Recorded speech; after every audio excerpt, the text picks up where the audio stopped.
دنیا کے فیصلے پاکستان میں ہونے کا وقت آ گیا، چھوڑ کر جنگ کا میدان امریکہ اور ایران آ رہے ہیں پاکستان۔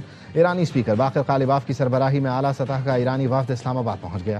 وزیر خارجہ عباس عراقچی بھی ایرانی وفد میں شامل، فیلڈ مارشل سید عاصم منیر، نائب وزیر اعظم اسحاق ڈار، اسپیکر سردار ایاز صادق اور وزیر داخلہ محسن نقوی نے ایرانی وفد کا استقبال کیا۔ ایرانی اسپیکر کہتے ہیں، ہم اچھی امید کے ساتھ مذاکرات کے لیے آئے ہیں، اگر امریکہ ہمارے حقوق تسلیم کرتا ہے تو معاہدے تک پہنچنے کے لیے تیار ہیں۔ امریکہ حقیقی ڈیل لائے تو معاہدہ کر سکتے ہیں۔ ماضی میں امریکہ سے مذاکرات میں وعدہ خلافی سامنے آئی۔ باقر قالباف نے میناب اسکول کے شہید بچوں کی تصاویر ٹویٹ کی، لکھا میناب اسکول کے شہید بچے میرے ہم سفر ہیں۔ ایرانی اسپیکر شہید بچوں کے بستے بھی اپنے ساتھ لائے ہیں۔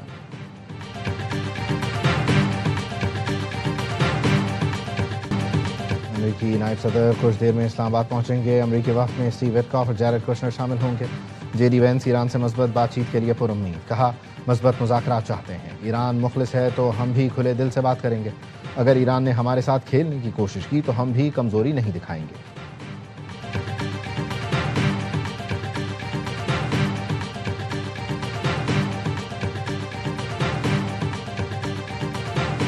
اسلام آباد مذاکرات کے لیے اچھی ٹیم بھیجی ہے۔ J D Vance, Jared Kushner, Steve Witkoff آج اسلام آباد میں ایرانی وفد سے ملاقات کریں گے۔ صدر ٹرمپ کی میڈیا سے گفتگو، کہا آبنائے ہرمز بہت جلد مکمل کھل جائے گی، ہمارے لیے یہ ڈیل اچھی ہوگی کہ ایران کے پاس ایٹمی ہتھیار نہ ہوں، ہمیں کسی بیک اپ پلان کی ضرورت نہیں، ایران کی فوج ختم کر دی، ایران میں پہلے ہی رجیم چینج ہو چکا، لیکن ہمارا یہ مقصد نہیں۔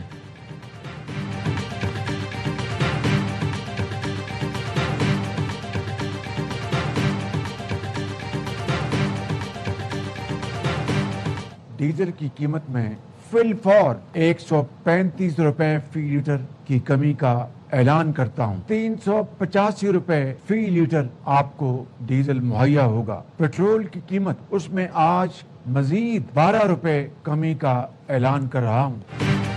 وزیر اعظم نے پیٹرولیم مصنوعات کی قیمتوں میں کمی کر دی، ڈیزل 135 اور پیٹرول 12 روپے فی لیٹر سستا کرنے کا اعلان۔ مٹی کا تیل 17 روپے 33 پیسے فی لیٹر سستا۔ قوم سے خطاب میں وزیر اعظم نے کہا ڈیزل کی قیمت میں کمی سے زرعی شعبے کو آسانی ہوگی، پبلک ٹرانسپورٹ کے اخراجات بھی کم ہوں گے، حکومت کی اولین ترجیح عوام کو ریلیف کی فراہمی ہے۔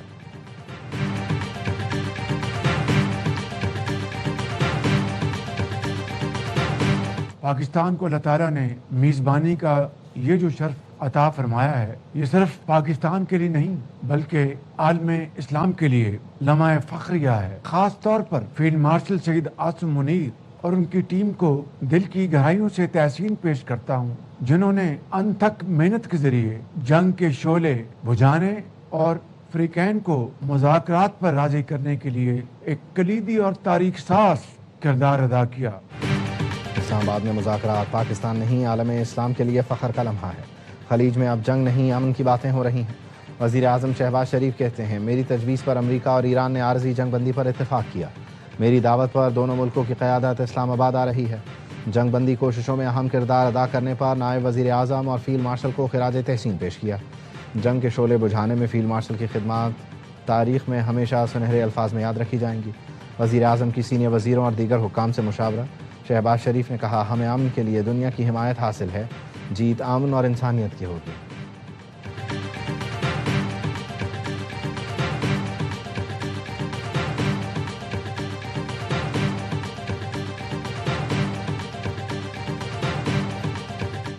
امن کے نئے دور کی شروعات، اسلام آباد میں مذاکرات، پاکستان دنیا کی توجہ کا مرکز بن گیا۔ عالمی میڈیا کے کیمروں کا رخ اسلام آباد کی طرف، دنیا بھر سے مہمانوں کی آمد کا سلسلہ جاری۔ مذاکرات میں خلیجی ملک چین اور روس کی بطور مبصر شرکت کا امکان۔ پاکستان کا غیر ملکی مندوبین اور صحافیوں کے لیے ویزا آن ارائیول کا اعلان۔ نائب وزیر اعظم اسحاق ڈار نے ایکس پر لکھا اسلام آباد مذاکرات کے لیے آنے والے وفود اور صحافیوں کا خیر مقدم کرتے ہیں، تمام فضائی کمپنیوں سے درخواست ہے وہ ایسے تمام افراد کو بغیر ویزا بورڈنگ کی اجازت دیں۔ وزیر داخلہ محسن نقوی کی زیر صدارت سیکیورٹی انتظامات سے متعلق اجلاس، تیاریوں اور سیکیورٹی پلان کا تفصیلی جائزہ، وفود کی مہمان نوازی اور سیکیورٹی کے ہر ممکن اقدامات یقینی بنانے کی ہدایت۔ وزارت داخلہ میں کنٹرول روم بھی قائم کر دیا گیا۔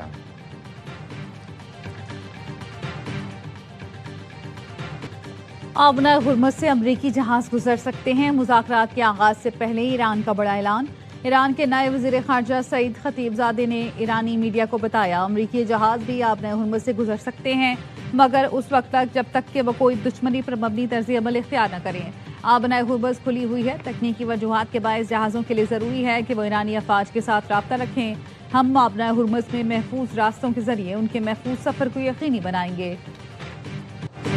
امید ہے اسلام آباد میں امن معاہدہ ہو جائے گا۔ ایران نے ان تمام چیزوں پر اتفاق کر لیا جس پر اسے اتفاق کرنا تھا۔ امریکی صدر ڈونلڈ ٹرمپ کی NBC نیوز سے گفتگو، کہا ایران امریکہ مذاکرات سے قبل اسرائیلی وزیر اعظم لبنان پر حملوں میں کمی کریں گے، اس سے متعلق نیتن یاہو سے بات کر لی ہے۔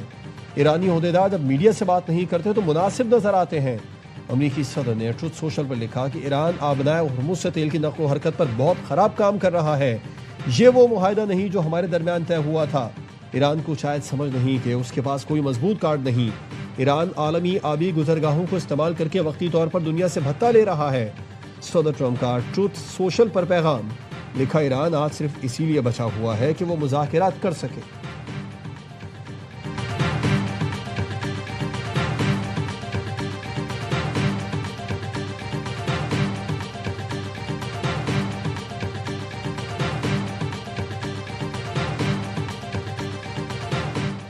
وزیر اعظم شہباز شریف سے سعودی وزیر خزانہ محمد الجدان کی ملاقات۔ نائب وزیر اعظم اسحاق ڈار، فیلڈ مارشل سید آصف منیر، وفاقی وزراء بھی موجود تھے۔ پاک سعودی عرب تعلقات اور معاشی امور پر تبادلہ خیال، تجارت، سرمایہ کاری اور معاشی ترقی سمیت مختلف شعبوں میں تعاون کو وسعت دینے پر تبادلہ خیال۔ وزیر اعظم شہباز شریف نے سعودی وزیر خزانہ کے اعزاز میں عشائیہ دیا۔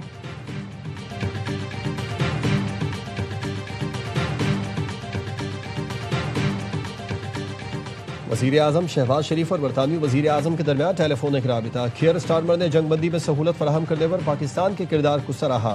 مذاکرات کی بحالی کے لیے پاکستان کی سفارتی کاوشوں کی تعریف۔ امن مذاکرات کی میزبانی پر وزیر اعظم شہباز شریف کو مبارکباد بھی دی۔ برطانوی وزیر اعظم کا امن مذاکرات کی کامیابی کے لیے نیک تمناؤں کا اظہار۔ دو طرفہ تعلقات کو فروغ دینے کے لیے مل کر کام کیا جائے گا، دونوں رہنماؤں کا اتفاق۔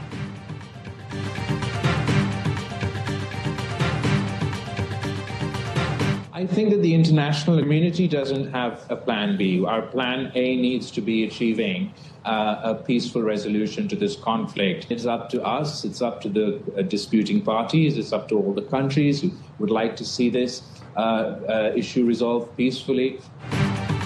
امن کا پلان پاکستان کے پاس ہے، دنیا کے پاس کوئی پلان بھی نہیں، بلاول بھٹو زرداری نے بتا دیا۔ اسکائی نیوز کو انٹرویو میں کہا ایران اور امریکہ میں جنگ بندی کرانا، براہ راست مذاکرات کی میز پر لانا پاکستان کی بڑی کامیابی ہے۔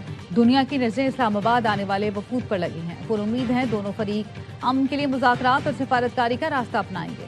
مذاکرات میں امریکہ اور ایران دونوں کو چیلنجز کا سامنا ہوگا۔ مذاکرات میں اعتماد کا فقدان بڑا چیلنج ہوگا۔ اب یہ ہمارے فریقین اور باقی تمام ملکوں پر منحصر ہے، مسئلے کو پرامن طریقے سے حل ہوتا دیکھنا چاہتے ہیں۔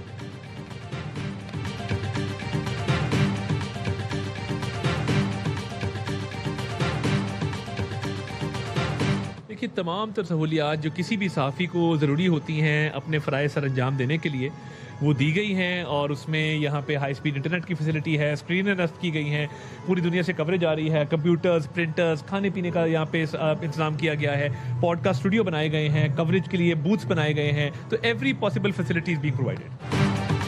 انٹرنیشنل میڈیا کو ویلکم کرنے کے لیے تمام انتظامات مکمل کر لیے گئے۔ وزیر اطلاعات عطا تارڑ کہتے ہیں میڈیا کے لیے کنونشن سینٹر میں تمام تر سہولیات مہیا کی جا رہی ہیں۔ میڈیا سینٹر مکمل طور پر آپریشنل ہو گیا۔ 100 سے زائد غیر ملکی صحافیوں نے پاکستان کے ویزے کے لیے درخواست دی۔ 69 صحافیوں کے ویزے جاری کیے جا چکے۔ بھارت سے کوئی صحافی کوریج کے لیے پاکستان نہیں آ رہا۔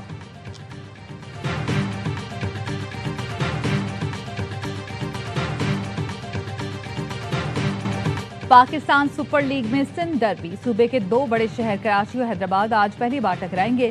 پشاور زلمی کے خلاف سیٹ بیک کے بعد کراچی کے شیروں نے تگڑے کم بیک پر نظریں جما لی۔ کنگز نے 4 میچ کھیل کر 3 میں کامیابی حاصل کی۔ حیدرآباد کنگز میں 4 میں سے ایک بھی میچ نہ جیت سکی۔ کراچی کنگز کے محمد وسیم کہتے ہیں اپنی ٹیم کو ٹرافی جتانا مشن ہے۔ نیشنل اسٹیڈیم میں آج شیڈیول پہلا میچ لاہور قلندرز اور ناقابل شکست پشاور زلمی کے درمیان کھیلا جائے گا۔ اور راول پنڈیز کی ایک اور مایوس کن کارکردگی، HBL PSL 11 میں لگاتار 5ویں میچ میں شکست۔ کوئٹہ گلیڈیٹرز نے 61 رن سے آؤٹ کلاس کر کے دوسری فتح اپنے نام کر لی۔ انڈی کی ٹیم 183 رنز کے تعاقب میں 121 پر ڈھیر. کپتان سعود شکیل، جہانداد خان اور عثمان طارق کے 2-2 شکار. گلیڈیٹرز نے پہلے کھیل کر 6 وکٹ پر 182 رنز اسکور کیے. رائلے روسو کی 50، سعود شکیل کے 42 رنز. حسن نواز نے 39 اور جہانداد خان نے 21 رنز کی جارحانہ اننگز کھیلی. میگا ایونٹ کے تمام میچز دیکھیے اے اسپورٹس پر براہ راست.